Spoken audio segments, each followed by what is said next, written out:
सच अगर सुनना चाहते तो सच ये है कि खुलेआम गुंडा राज चल रहा है और उस गुंडा राज में अगर कोई गरीब दलित पिछड़ों की आवाज बन के उनकी मदद करने के लिए आगे बढ़ रहा है तो उसके साथ भी गुंडों जैसा सलूक सरकार के इशारे पे पुलिस और प्रशासन कर रहा है। क्या एक चुनावा जनप्रतिनिधि किसी पीड़ित परिवार से नहीं मिल सकता है? इसका कोई जवाब प्रशासन और पुलिस के पास नहीं है। मुझसे मैंने फोन पे बात की, उन मां को देखा, उस बहन को सुना, लेकिन सच ये है कि ये भी लोकतंत्र का चीरहरण है, लोकतंत्र को शर्मसार करने वाला विषय है। जब मैं यहीं खड़ा हूं 1 किलोमीटर पे तो मुझे क्यों नहीं मिलने दिया जा रहा है? अगर मैं उनसे नहीं मिल सकता तो क्या उनको न्याय मिल सकता? समझ के देखो, कुछ तो ऐसा है जिसको छिपाया जा रहा है। सिर्फ सीबीआई जांच नहीं, 2 चीजें जिसपे आप सुन लो। कम से कम 50 लाख रुपए का मुआवजा उस पीड़ित परिवार को मिलना चाहिए, कम से कम, जिससे वो परिवार अपने पैरों पे खड़ा हो।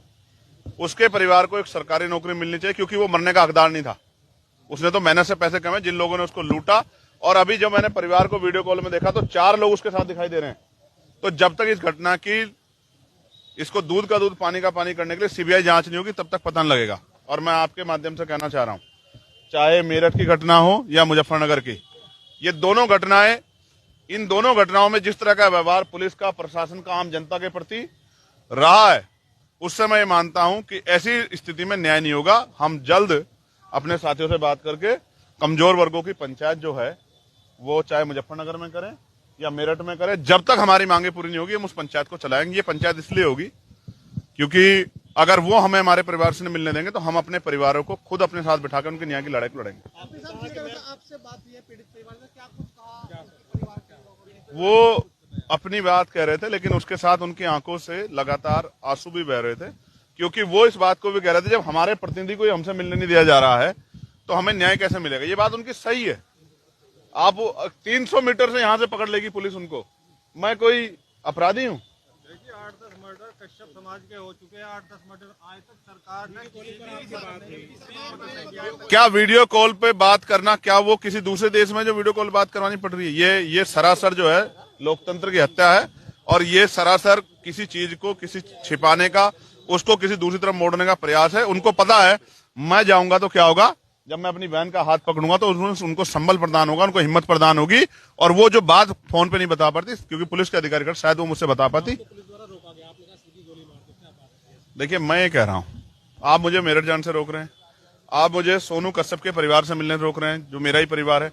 जब आप मुझे कहीं जाने नहीं दे रहे हैं और मैं लोगों की आवाज उठा रहा हूं, तो आप एक रास्ता है कि आप इस आवाज को परमानेंट के लिए बंद कर दो। इसलिए मैंने कहा कि सरकार को चाहिए कि वो मुझे गोली मार के मेरी हत्या कर दे। जब मैं ही नहीं रहूंगा, मैं जब तक रहूंगा मैं तो लड़ता रहूंगा। चाहे बुढ़ाने में आप जुल्म करोगे तो भी लड़ूंगा। जब आप यहाँ कश्यप समाज के 7-8 लोगों के मर्डर होंगे तो भी मैं लड़ूंगा। जब यहाँ कपसाड़ जैसी घटना होगी, जब हमारी माँ को मारा जाएगा तो भी मैं लड़ूंगा। तो एक ही तरीका है ना, अगर आप न्याय नहीं देना चाहते तो मेरी हत्या कर दो। आसान ये है, मैं जब तक जिंदा रहूंगा मैं तो लड़ता रहूंगा। तो आप मेरी हत्या कर दो, आपकी बहुत सारी मुसीबतें कम हो जाएंगी। या फिर आप मुख्यमंत्री जी से मैं कह रहा हूं वो इस अन्याय को खत्म करें। अगर वो अन्याय को खत्म नहीं कर सकते तो उनको कोई अधिकार नहीं ये कहने का कि हमारे प्रदेश में कानून का राज है। आपने ये भी कहा है कि मैं बहुत जिद्दी हूँ, तो इसका क्या मतलब? जिद्दी का मतलब ये है कि मैं कानून की मर्यादा का पालन करता हूँ। पुलिस के लोग कह रहे हैं कि वहाँ लॉ एंड ऑर्डर डिस्टर्ब हो जाएगा, तो हो सकता है रात को फिर आपसे मुलाकात हो। इस बार मुलाकात हो सकता है मोटरसाइकिल से हो या ऑटो से हो, किसी भी चीज से हो।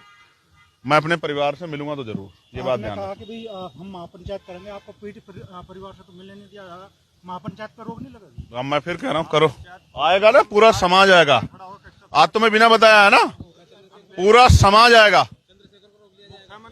देखो मैं संवैधानिक आदमी हूँ, आप न्याय प्रिय किसी बात पे रोकोगे मैं खुद रुक जाऊंगा, लेकिन आप डंडे के जोर पे रोकोगे, गोली के जोर पे, तो इतनी तो हिम्मत नहीं है। गोली तो मैं खा सकता हूँ, मेरी अगर देखना, अगर गोली चली इस पंचायत में सोनू कश्यप की आवाज उठाने के लिए, कपसाड़ की जो हमारी बहन है उसकी आवाज उठाने के लिए, तो गोली सीने पे लगेगी, कमर पे लगेगी, याद रखना मेरी बात। कपसाड़ वाले मामले में पीड़ित अपने परिवार से मिली, उसने जो बयान जो उसके आए हैं वो उसने जिस तरह से कहा कि मेरे साथ को गलत हुआ है, उसको लेकर ये उन सब लोगों के मुंह पे एक जोरदार तमाचा है जिसने पिछले 3-4 दिनों से उस बेटी का चरित्र हनन किया है, उस परिवार को गलत साबित करने का काम किया। जो तमाशा कर रहे थे, बड़े बड़े मंचों पे बड़े भाषण दे रहे थे, मैं एक बात बता रहा हूँ, ये गरीब समाज बड़ा भावुक समाज होता है। ये अगर इसने मन में ठान ली ना और अपने साथ जो अन्याय हो रहा है उसका बदला लेने की अपने मन में वो कर ली, तो बहुत सारे लोग बहुत सारे सदनों के दरवाजे नहीं देख पाएंगे, याद रखना मेरी बात को।